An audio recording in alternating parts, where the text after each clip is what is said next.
Next 32nd question हम देख रहे हैं, ये भी 5 मार्क का क्वेश्चन है, पर यहाँ पर हमारे पास में दो ही पार्ट इसके गिवन है। फर्स्ट पार्ट अगर हम देखें तो यहाँ पर बोल रहे हैं derive the expression for the capacitance of parallel plate capacitor with air presence between the to plates. तो जैसे ही ये डेरिवेशन अगर आपको डिराइव करना है तो यहाँ पर हमको इलेक्ट्रिक फील्ड के दो तरीके से फॉर्मूले डिराइव करना पड़ेंगे।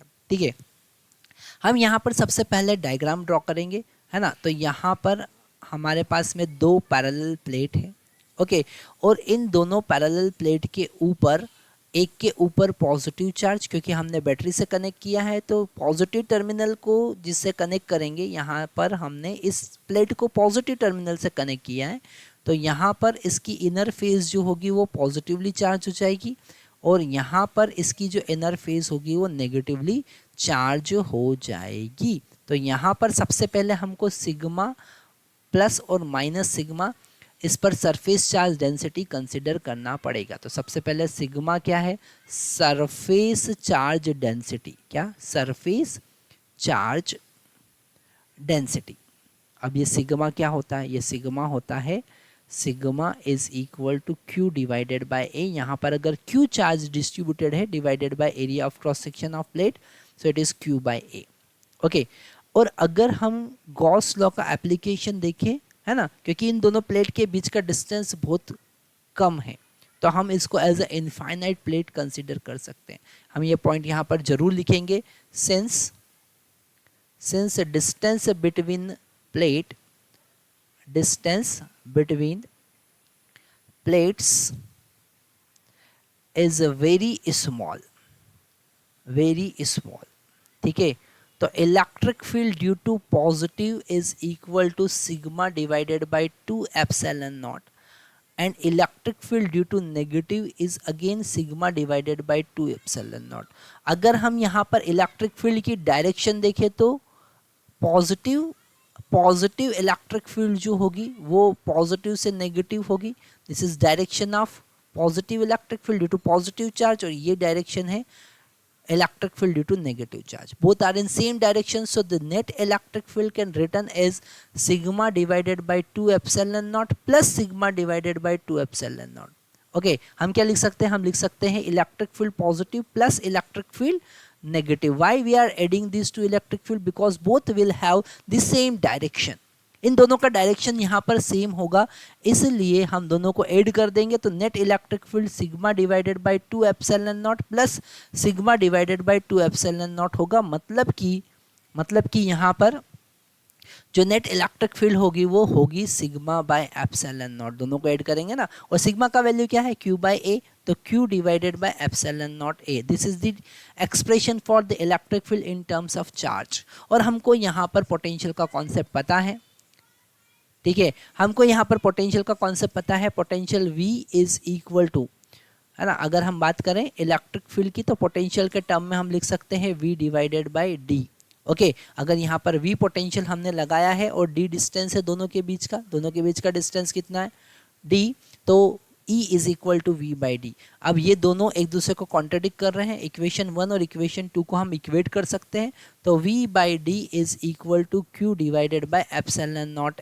A, और यहाँ से अगर हम Q बाई V का वैल्यू फाइंड करेंगे तो हमको मिलेगा epsilon naught A divided by D, और यही क्या होगा C, इसी को हम क्या कहेंगे, कैपेसिटेंस, ओके। तो this is the capacitance of parallel plate capacitor. ये हमारे पास एक्सप्रेशन आया।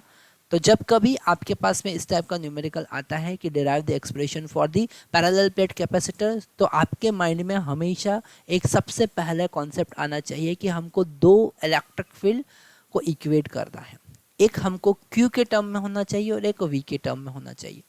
Q के टर्म में हम Q by epsilon naught A derive करेंगे पॉजिटिव के कारण और नेगेटिव के कारण, और V के टर्म में हम V बाई डी लिखेंगे, और दोनों को आखिरी में इक्वेट करके बहुत इजीली इस एक्सप्रेशन को याद रखते हैं, ठीक है। आप एक छोटा सा क्लू याद रखेंगे तो आपको पूरा डेरिवेशन समझ में आएगा। नेक्स्ट क्वेश्चन हमारे पास में है, इसी का बी पार्ट अगर हम देखें तो क्वेश्चन में गिवन है obtain the equivalent capacitance of a network shown in figure for 300 supply, determine the charge on each capacitor। तो यहाँ पर अगर हम ये जो 300 वोल्ट का जहाँ पर हमने बैटरी लगा रखा है, इन दोनों टर्मिनल के अक्रॉस हमको इक्विवेलेंट कैपेसिटेंस फाइंड करना है ना। जब कभी कैपेसिटेंस का इक्विवेलेंट फाइंड करने के लिए हमारे पास क्वेश्चन आएगा तो हमको कौन से फार्मूले याद रखना है। हमको पहला फार्मूला याद रखना है कि अगर हम सीरीज कॉम्बिनेशन की बात करें, ओके, अगर हम सीरीज कॉम्बिनेशन की बात करते हैं, है ना, अगर हम सीरीज कॉम्बिनेशन की बात करें तो सीरीज कॉम्बिनेशन में इक्विवेलेंट जो होगा वो होगा C1 C2 divided by C1 plus C2। और अगर हम पैरेलल कॉम्बिनेशन की बात करें, ठीक है, अगर हमने पैरेलल कॉम्बिनेशन की बात की है तो यहाँ पर हमारे पास C इक्विवेलेंट जो होगा वो एडिशन C1 प्लस C2 के बराबर होगा। ये दो कॉन्सेप्ट सबसे पहले हमारे माइंड में क्लिक हो जाना चाहिए। अब इस पूरे डायग्राम को हम रीड्रॉ करते हैं। कुछ हमको बेसिक डायरेक्टली यहाँ पर समझ में आ रहा है कि ये 200 और 200 सीरीज में कनेक्टेड है, ओके, तो यहाँ पर ये दोनों हमारे पास सीरीज में कनेक्टेड है, ओके। और इस डायग्राम, इस पूरे सर्किट को हम अगर रीड्रॉ करें तो हम कैसे रीड्रॉ कर सकते हैं जरा देखें। ये जो एक टर्मिनल ए है, ओके, एक टर्मिनल ए और एक टर्मिनल बी, तो इस ए को हमने यहाँ पे लिखा और बी को हमने यहाँ पे लिख दिया। अब बी से एक कैपेसिटर यहाँ पर हमारे पास कनेक्टेड है जिसका कैपेसिटेंस हमारे पास 100 पिकोफैराड का गिवन है, ओके। और यहाँ पर फिर इस टर्मिनल से दो पार्ट हमारे पास जा रहे हैं। एक पार्ट ऊपर जा रहा है जिसमें 100 पिकोफैराड का कैपेसिटर वापस से कनेक्टेड है, ओके। और यहाँ पर ये वाला जो है, यहाँ सीरीज में हमारे पास में दो कैपेसिटर बता रहा है और ये है हमारा टर्मिनल ए। मतलब अब हमने अगर इस, है ना, यहाँ पे सारे हमारे कैपेसिटर कवर हो गए और ये 200 के कितने के हैं, 200 पिकोफैराड के, है ना। तो यहाँ पर हमने सर्किट को थोड़ा सा मॉडिफाई कर दिया। अब हमको यहाँ पर समझ में आ रहा है कि ये दोनों जो है ये 200 के हैं, तो हम कौन सा फार्मूला लगाएंगे, C1 C2 plus C1 plus C2, क्योंकि ये सीरीज में कनेक्टेड है। तो यहाँ से हम स्टार्ट करेंगे, 200 डिवाइडेड बाई 2 आ जाएगा, इनका इक्विवेलेंट आ जाएगा 100 पिकोफैराड, ओके। अब ये 100 पिकोफैराड और ऊपर वाला जो 100 पिकोफैराड है ये सीरीज में कनेक्ट होंगे। तो जब आप एग्जाम में इस टाइप के क्वेश्चन लिखें तो आपको वापस से इक्विवेलेंट सर्किट ड्रॉ करना है, तो आप यहाँ पर डबल एरो का यूज़ करेंगे इक्विवेलेंट सर्किट को ड्रॉ करने के लिए। तो यहाँ पर हमारा 100 का कैपेसिटर ये एज इट इज़ आ रहा है, तो 100 पिकोफैराड का एज इट इज़ आ रहा है। और यहाँ अब हमारे पास इन दोनों को रिप्लेस हमने किया है किससे, 100 पिकोफैराड से, क्योंकि इनका इक्विवेलेंट 100 पिकोफैराड और इसके सीरीज पैरेलल में हमारे पास में एक 100 पिकोफैराड का कैपेसिटर और आ रहा है। और यहाँ पर ये 100 और 100 कितने के हो जाएंगे, 200 के हो जाएंगे, है ना। तो 200 पिकोफैराड। और अब अगर हम C इक्विवेलेंट की बात करें तो यहाँ पर C इक्विवेलेंट हमारे पास में आएगा ये 100 और ये 200, that is equal to 100 into 200 divided by 100 plus 200, तो ये हो जाएगा हमारे पास में 200 डिवाइडेड बाय 3 पिकोफैराड। तो इक्विवेलेंट हमारे पास कैपेसिटेंस कितना आएगा, 200/3।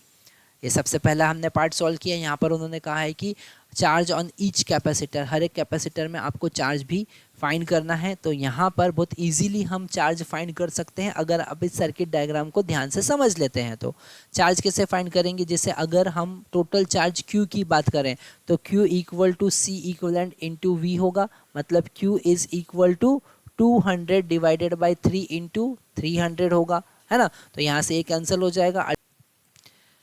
इसे हम आगे सॉल्व करते हैं तो ये 3 कैंसिल होके यहाँ पर 100 मिलेगा।